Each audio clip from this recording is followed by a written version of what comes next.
1664. Daichi trained every day for 3 years, woke before sunrise, stayed past dark, practiced the same forms until his hands bled. And a student who joined 6 months after him was already better. Not a little better, much better. Daichi couldn't explain it. His technique was cleaner, his dedication stronger. By every measure he could name, he was the harder worker. Takumi just moved differently. Like the forms weren't something he was doing, like they were something he was. So Daichi went to his master, Seijiro. "What does Takumi have that I don't?" Seijiro looked at him for a long moment. "The real question," he said, "is what you have that Takumi doesn't." Daichi had no idea what that meant. Meanwhile, across Japan, Yamaoka Teshu was fighting hundreds of duels, mastering the sword, writing philosophy, training students, never stopping, never burning out. Over a lifetime of combat and practice, never exhausted the way Daichi was exhausted after 3 years of a quiet dojo. How? Here's what nobody tells you. Daichi's problem wasn't effort, it wasn't talent, it wasn't technique. It was something happening in his mind every single morning that he didn't even know was there.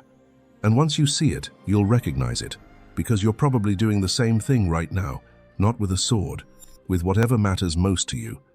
The samurai had a name for the 3 stages every mind passes through on the way to true mastery. Shu-Ha-Ri. Most people spend their whole lives stuck in the first one without knowing it. Are you ready to find out which stage you're actually in? Chapter 1. The student who worked hardest and understood least. The dojo was at the edge of Edo, close enough to hear the city in the mornings, far enough that it faded before it reached the training floor. Daichi arrived first every day. Summer, winter, it didn't matter. He was there in the dark, kneeling on cold wood, waiting. He'd made a decision early. If effort could be measured in hours, he'd give more hours than anyone. He wasn't wrong that it could be measured that way. He was wrong that it was the right measurement. Takumi arrived 6 months in, no obvious talent.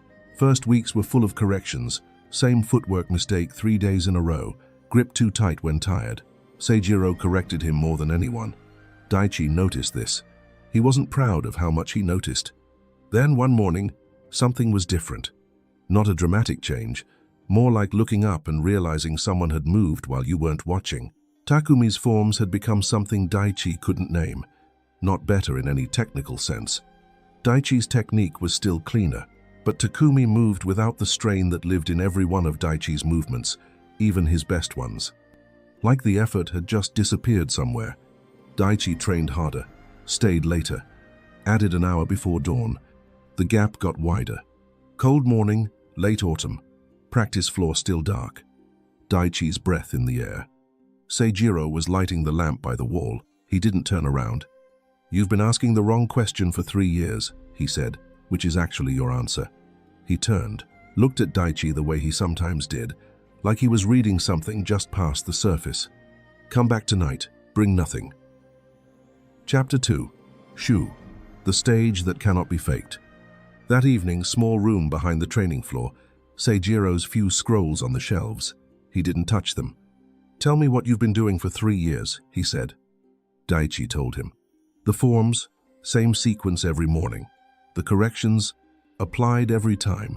The extra hours, the attention to every detail Seijiro had ever mentioned. Seijiro listened, didn't interrupt. When Daichi finished, silence. "You've been in Shu for 3 years. That's correct. The problem is you've been in Shu the way a man holds his breath, like something to endure until it's over." Daichi said nothing. It was too accurate to argue with. Shu means protect, follow completely, not manage, not evaluate, not compare. Just receive the form and reproduce it as faithfully as you can. No improvements. No deciding whether it makes sense. Just the form. He picked up a brush, handed it to Daichi. "Write the character for water." Daichi wrote it. Clean, fast. Again. He wrote it again. "You're writing what you already know," Seijiro said. "Your hand is producing what your mind decided it looks like before you even picked up the brush. That's not Shu, that's performing something already finished." He took the brush, wrote the same character, slowly, each stroke complete before the next, like a man discovering something. It looked almost identical to Daichi's. Watching it was completely different. Shu isn't following an instruction, Seijiro said. Anyone can follow an instruction. Shu is following it as though it still contains something you haven't found yet, because it does. A student who follows to get through to something better will always miss what the instruction was hiding. Think about that. Every morning for 3 years, Daichi had practiced the forms. And every morning, underneath everything, a question running quietly. Is this enough yet? Am I improving? Where am I compared to the others? That question never stopped. Takumi stopped asking it around month 4, Seijiro said. I saw the exact moment. He'd made the same error 3 days in a row, corrected each time. Day 4, same error. I corrected him again. And instead of the small tension that had always been there when I corrected him, something settled. He just took it. No weight behind it. No wondering what it meant about him. Seijiro set the brush down. After that, his progress stopped looking like effort. Not because he worked less. He works as hard as you. The work just stopped carrying the question.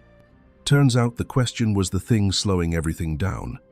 Here's what researchers who study how people learn physical skills have found. When you practice while watching yourself, the skill can't become automatic. Not because you're doing it wrong, because the part of the brain that builds instinct needs quiet to work, and the part that judges is loud. They can't both run at full strength at the same time. Judgment wins short term. Instinct never gets built. Daichi had been judging himself every morning for 3 years. Takumi stopped after 4 months. That was the whole difference. You've been practicing with one hand on the sword and one on a measuring stick, Seijiro said. The practice was real, but half your attention was somewhere else for 3 years. Skill can't settle into a place that's never still. Daichi left with no new instruction. Just the recognition that what he'd been calling discipline was something else. Work with something woven through it, so constant he'd forgotten it was there. Next morning, same forms, same sequence. Without the question, hardest thing he'd done in 3 years. Chapter 3. The student who broke too early. 6 months later, something shifted in how Daichi felt the forms. Not better, exactly. More like the difference between knowing what a road looks like from a map and knowing it from walking it 1,000 times. Absorbed it are not the same thing. Hiroshi's mind understood the forms. His body hadn't finished learning them. And a mind that understands what the body hasn't settled into will convince itself it's ready to break. Because the mind hates Shu. The mind wants to move. The body needs more time. He looked at Hiroshi. How do you know when you're ready for Ha? Hiroshi said nothing. You're ready, Seijiro said, when breaking feels like loss. Not liberation, loss. When you've understood the form so well that leaving it carries weight. Because you can feel what you're leaving behind. Ha, that feels like freedom, isn't Ha? It's boredom with a better story. Chapter 4. The Science of Shu and Ha. What was actually happening in Daichi and Hiroshi's brains? Researchers who study how experts develop have found a pattern that Seijiro would have recognized immediately. They call it premature optimization, changing a skill before it's been fully internalized. Students who modify their technique before it becomes automatic consistently perform worse long-term than students who follow the original instruction longer, even when the modifications are technically correct. The mind can understand a better approach while the body still needs more time with the foundation. That's why Hiroshi's variations didn't work, not because they were wrong, because they were right too early. And here's the part that explains Daichi's 3 years of going nowhere. Studies on motor learning found that self-monitoring during practice, the habit of evaluating yourself while performing, measurably slows skill acquisition. Students who practice while watching themselves improve more slowly than students doing the same amount of practice without the watching. The analytical mind, when it's running during training, blocks exactly the process that builds instinct. Daichi wasn't less skilled than Takumi. He was less present than Takumi. Half his attention was on the measuring stick. That half was costing him everything. One evening, Seijiro stood at the edge of the practice floor watching the students finish their last sequence.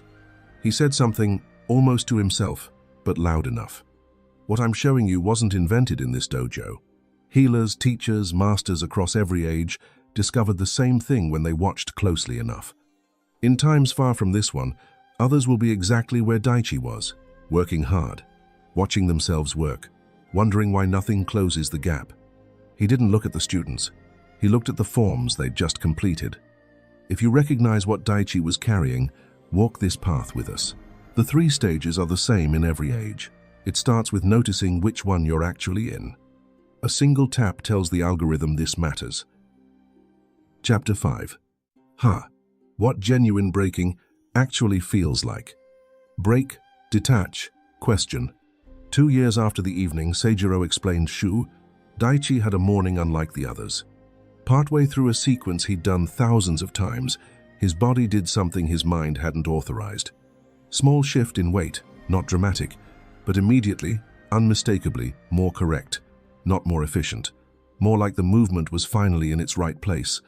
The ground felt more real under his foot. What came after felt less like translation and more like the actual thing. He stopped, went back to the start, did the sequence as taught. Then again with the shift. Then sat down and didn't move. He expected to feel excited, satisfied, some version of progress. What he felt was closer to grief. That form had been home for 2 years. He knew it the way you know a room you've lived in long enough to walk through dark. And now something in him had quietly outgrown a small corner of it. The outgrowing felt like a closing door as much as an opening one. He went to Seijiro. His master watched him do both versions, several times, then sat. Tell me what you felt when you first noticed it. Daichi described it. The grief, the hesitation, the pull to dismiss it as an error, rather than follow it. Seijiro nodded slowly. This is why Ha can't be taught. It can be described, the way I described it to you 2 years ago. But no student reaches it by deciding to. It arrives when the body has absorbed the form deeply enough to feel its edges from inside. And the feeling isn't triumph, it's never triumph. He looked at Daichi. Hiroshi felt triumph. That's how I knew he wasn't ready. When a student breaks a form and feels free, they didn't understand the form, they escaped it. Those aren't the same thing. Daichi kept practicing both. The original every morning, same faith, the whole problem. Also the only thing you need to change. He didn't explain further. Some things only carry the right weight at the right moment. The rest has to be found. Here's the mistake most people make with Shu-Ha-Ri. They read about it, conclude that the stages are levels, that Shu gets completed, and then Ha begins, and then Ri eventually arrives, like unlocking something with enough correct effort. But you can't complete Shu with part of your attention on completing it. The measuring is the obstacle. A student in Shu who keeps checking whether they're still in Shu is never fully in Shu. And a student who's never fully in Shu will be waiting for Ha years from now, not understanding that Ha doesn't come as a reward for waiting. It arrives in the absence of waiting. You don't graduate from Shu. You just wake up one morning somewhere else. The transformation. Daichi stayed 6 years total. 5th year, something he hadn't planned. He was teaching Sota, not because Seijiro asked him to, because Sota came to him one evening with that same frustrated look Daichi remembered from his own earlier years, and Daichi sat down beside him without deciding to. He found himself saying things he hadn't known he understood until he heard himself say them. Not instructions, not technique, something more like what Seijiro had always offered. Words that don't explain a thing but make room for someone to begin seeing it themselves. Next morning he went to Seijiro. I was teaching Sota last night, he said. I didn't plan it. I didn't know what I was going to say before I said it. Seijiro looked at him. I know, he said. I was watching from inside. Nothing else. He walked to the practice floor. Daichi stood in the doorway a moment, then followed. That was the last evening he felt the need to ask his master where he was on the path. Not because he'd arrived. Because the question had dissolved so slowly he only noticed it was gone when he reached for it and found nothing. Last morning at the school, Daichi rose before dawn. Same time he'd risen for 6 years. He did the forms he'd done on his first morning. Same sequence, same movements, same cold wooden floor, same dark. They were completely different. Not the forms, him, changed in ways so gradual he'd never felt them happening, like a river shaping stone. Not by force, by being there long enough. He bowed to Seijiro before leaving. Am I ready? Seijiro smiled. 3 years ago you would have waited for my answer to tell you how you were doing. Fullness as day one. The variation tested carefully against what the original had built in him. You're not breaking the form, Seijiro said, watching him one morning. You're finding what the form was pointing at. That's the only kind of breaking worth anything.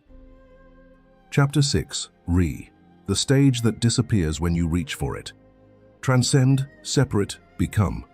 There's almost nothing useful to say about Ri. Not evasion, just accurate. Seijiro had said this to every student who ever asked him directly.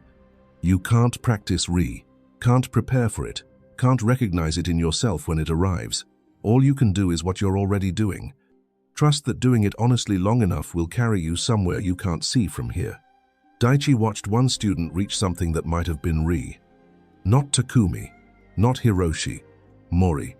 Quiet, had been there longer than anyone, trained without apparent ambition, never asked Seijiro where he stood. Just practiced, year after year, with that quality of attention Daichi now recognized as Shu that never stopped. One morning in Daichi's 4th year, Mori was different. Not a change in technique. Daichi couldn't point to what had changed. But watching Mori move was different from watching anyone else. Not different in the way you notice better execution. Different in the way you notice something that doesn't have a clear frame around it. The forms were identical, the sequence unchanged, but the person doing them had become invisible somehow. The quality of someone working to produce something was just gone.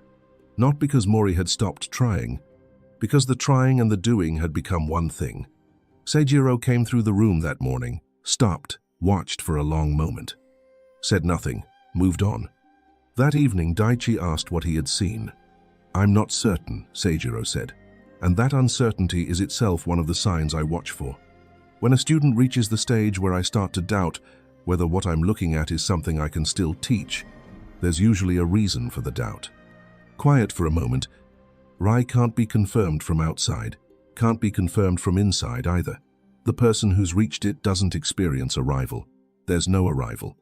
There's just a morning eventually, where the question of whether you've mastered something is no longer a question you're asking, not because you answered it, because you became someone it has no grip on. Yamaoka Teshu was asked late in his life when he knew he'd mastered the sword. He said, paraphrasing his recorded teachings, that he never knew it. One morning he noticed he'd stopped wondering. He didn't know exactly when the wondering had stopped. That's Ri. You can't pursue it. Pursuing is the one thing guaranteed to keep it away, because Ri is the stage where the person and the practice are no longer separate enough for one to pursue the other.